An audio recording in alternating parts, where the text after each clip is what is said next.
Ia adalah hasil dari hubungan gelap pasangan Sir Thomas Chapman, seorang bangsawan Irlandia, dan Sarah Jenner, seorang mantan pengasuh anak.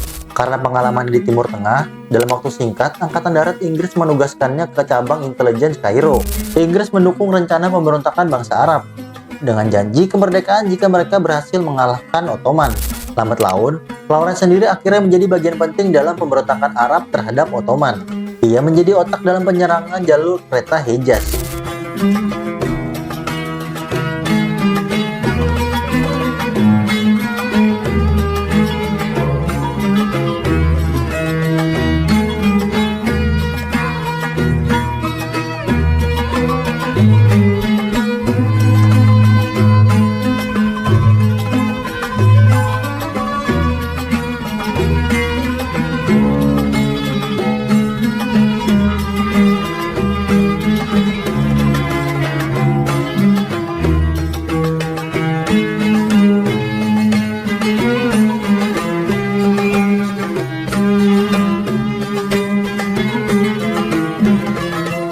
Siapa sangka, bocah kecil dari Wales, anak hasil hubungan gelap, menjadi simbol pengkhianatan terbesar terhadap dunia Arab.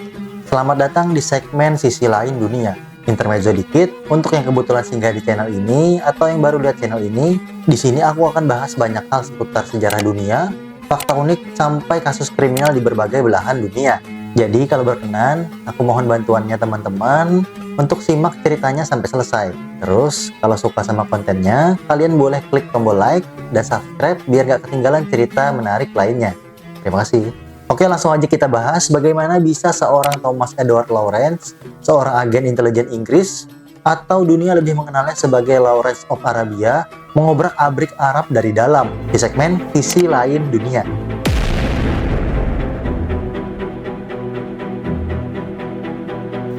Nah, Thomas Edward Lawrence ini menjadi terkenal karena peran pentingnya sebagai agen intelijen Inggris dalam pemberontakan Arab 1916 sampai 1918. Pemberontakan ini merupakan perlawanan terhadap Kekaisaran Ottoman selama Perang Dunia Pertama. Karena banyak petualangan dan tulisan yang mengagumkan di tanah Jazirah Arab, sehingga ia dikenal sebagai Lawrence of Arabia.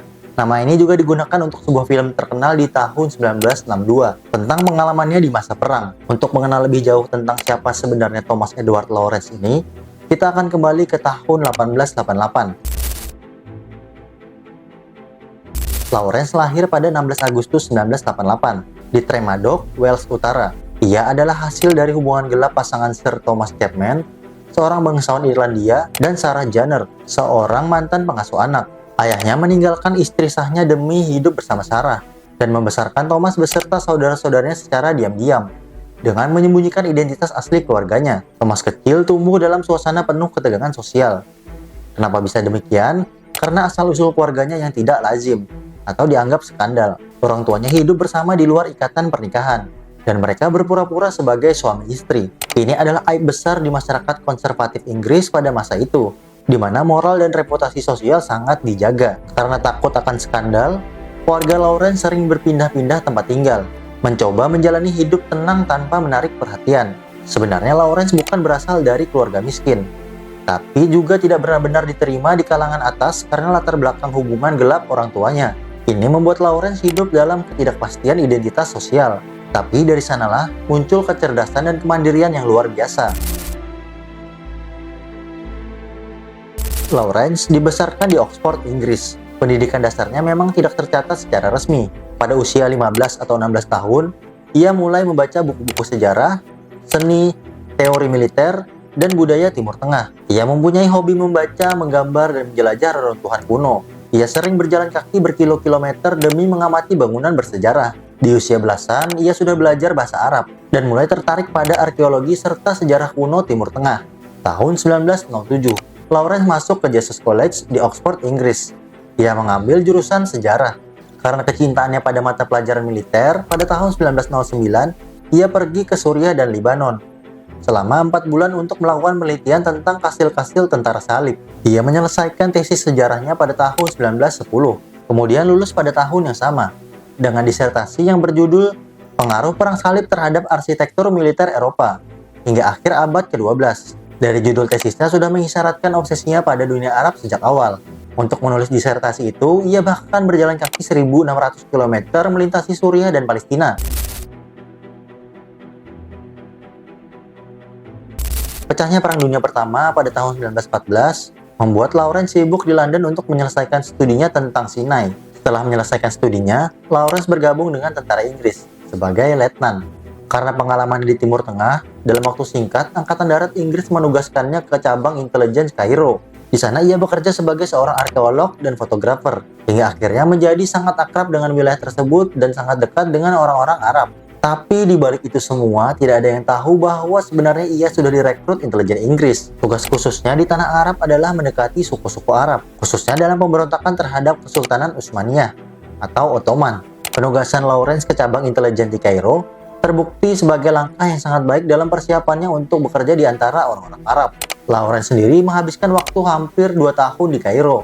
Ia akhirnya berhasil mengumpulkan pengetahuan ensiklopedis, atau dalam bahasa kita sebagai orang awam, yaitu mengetahui banyak hal dari berbagai disiplin ilmu, seperti sejarah, sains, budaya, politik, seni, dan lain-lain. Ia akhirnya juga mengetahui tentang seluk-beluk Kekaisaran Ottoman, dan juga tentang tentara Turki beserta disposisinya. Setiap hari banyak informasi militer yang ia dapatkan. Aliran informasi yang stabil ini menyelaraskan Lawrence dengan isu-isu peperangan yang lebih tinggi. Hingga akhirnya pada bulan Agustus 1915, Syarif Hussein bin Ali, seorang pemimpin Arab dari Bani Hashim, Emir Kota Suci Mekah, pertama kali menawarkan kepada Inggris tentang aliansi Arab untuk melawan Ottoman. Inilah bagian tergelap dalam sejarahnya. Ketika itu, Ottoman hampir menguasai sebagian besar wilayah Arab selama berabad-abad, termasuk wilayah Hijaz, Suriah, dan Palestina. Namun pada saat itu kekuasaan Ottoman mulai melemah, dan banyak kalangan Arab merasa tertindas, terutama karena Turki memaksakan kebijakan sentralisasi dan penindasan budaya lokal Arab. Inggris melihat ini sebagai peluang untuk mengguncang dominasi Ottoman di wilayah itu, terutama karena Ottoman bersekutu dengan Jerman, yang merupakan blok sentral. Melalui surat menyurat rahasia antara Faisal dan McMahon, Inggris mendukung rencana pemberontakan bangsa Arab, dengan janji kemerdekaan jika mereka berhasil mengalahkan Ottoman. Lawrence yang saat itu dipercaya oleh para pemimpin Arab, terutama oleh Syarif Hussein bin Ali. Nah, Hussein ini memimpin pasukan sukunya melalui keempat putranya, yaitu Abdullah, Faisal, Ali, dan Zaid. Suku-suku Arab yang setia kepada Hussein telah menguasai sebagian besar Hijaz, termasuk Mekah. Hijaz itu apa, Bang? Jadi, Hijaz itu adalah wilayah bersejarah di bagian barat semenanjung Arab. Nama Hijaz dalam bahasa Arab berarti pemisah, karena wilayah ini memisahkan dataran tinggi Najd di timur dan Laut Merah di barat. Awalnya, komando Inggris di Kairo mengirim Lawrence ke Arab untuk mengumpulkan informasi tentang pemberontakan tersebut. Namun dengan cepat dia mendapatkan kepercayaan dari Syarif Faisal dan akhirnya mendapat mandat agar tetap di Hijaz untuk menjadi penghubung antara Arab dan Inggris. Lambat laun, Lawrence sendiri akhirnya menjadi bagian penting dalam pemberontakan Arab terhadap Ottoman. Ia menjadi otak dalam penyerangan jalur kereta Hijaz, yaitu jalur kereta yang dibangun oleh Ottoman dari Damaskus ke Madinah, melewati wilayah gurun seperti Ma'an dan daerah A, yang bertujuan untuk memudahkan pengiriman pasukan dan logistik dari utara ke selatan, memperkuat kontrol Ottoman atas wilayah Hijaz dan kota-kota suci di wilayah Arab. Bagi Lawrence dan pasukan Arab, kereta ini adalah urat nadi Ottoman, dan karenanya menjadi target utama mereka. Lawrence juga menjadi otak dalam penyerangan pelabuhan Aqaba pada Juli 1917. Aqaba adalah pelabuhan penting di Laut Merah milik Kekaisaran Ottoman. Beberapa peran penting lainnya yang ia lakukan seperti perencanaan perang gerilya, mediator antara Arab dan Inggris, komandan lapangan, tokoh simbolik, serta penghubung intelijen. Ia juga membantu pemetaan peta karena latar belakangnya sebagai arkeolog dan ahli peta. Untuk intelijen Inggris, ia berperan memberi laporan yang akurat ke Kairo dan London, sehingga Inggris dapat mengambil kebijakan yang tepat dan efisien. Seiring berjalannya waktu, ternyata apa yang disampaikan McMahon melalui surat-suratnya kepada Faisal tentang janji memberi kemerdekaan sepenuhnya kepada Arab hanya omon-omon belaka. Inggris dari awal memang hanya ingin menjadikan bangsa Arab sebagai alat untuk meruntuhkan Kekaisaran Ottoman di wilayah Arab. Kemudian, secara diam-diam Inggris dan Prancis menandatangani perjanjian Sykes dan Picot tahun 1916, menetapkan bahwa wilayah Arab di bawah Kesultanan Utsmaniyah, kecuali Jazirah Arab, akan dibagi menjadi zona pengaruh Inggris dan Prancis. Perjanjian ini dinamai sesuai dengan diplomat Inggris Sir Mark Sykes dan diplomat Prancis Francois Georges Picot.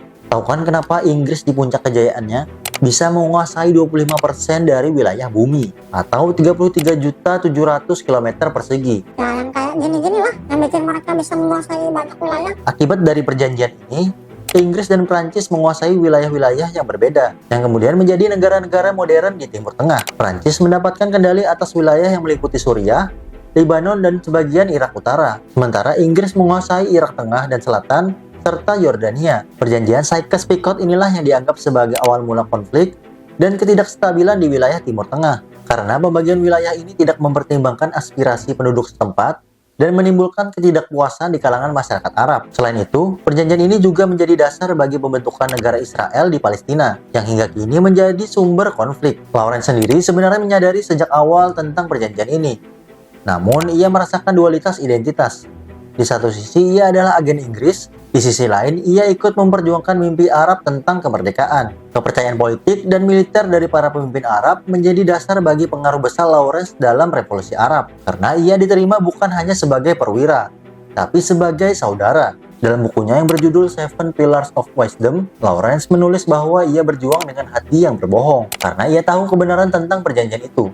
Tapi ia tidak bisa mengatakannya. Hingga akhirnya pada Oktober 1918, pasukan revolusi Arab dengan dukungan Inggris berhasil merebut Damaskus sebelum tentara Inggris masuk. Faisal memproklamasikan berdirinya pemerintahan Arab Suriah di Damaskus. Namun, setelah perang usai, Inggris dan Prancis menolak mengakui kemerdekaan Suriah dan wilayah Arab lainnya. Inggris bahkan membiarkan Prancis mengusir Faisal dari Suriah pada tahun 1920 dan mengambil kendali atas Lebanon dan Suriah sesuai isi perjanjian Sykes-Picot.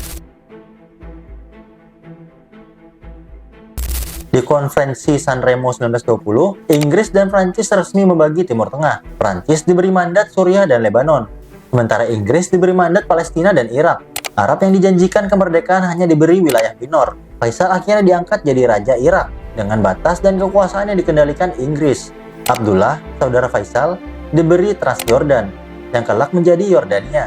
Di negara barat, tepatnya di Inggris, negara asalnya, Lawrence dianggap sebagai pahlawan dalam Revolusi Arab tahun 1916 sampai 1918. Ia digambarkan sebagai tokoh kunci dalam menyatukan dan memimpin pemberontakan melawan Ottoman, serta peran strategisnya dalam menyusun pemberontakan.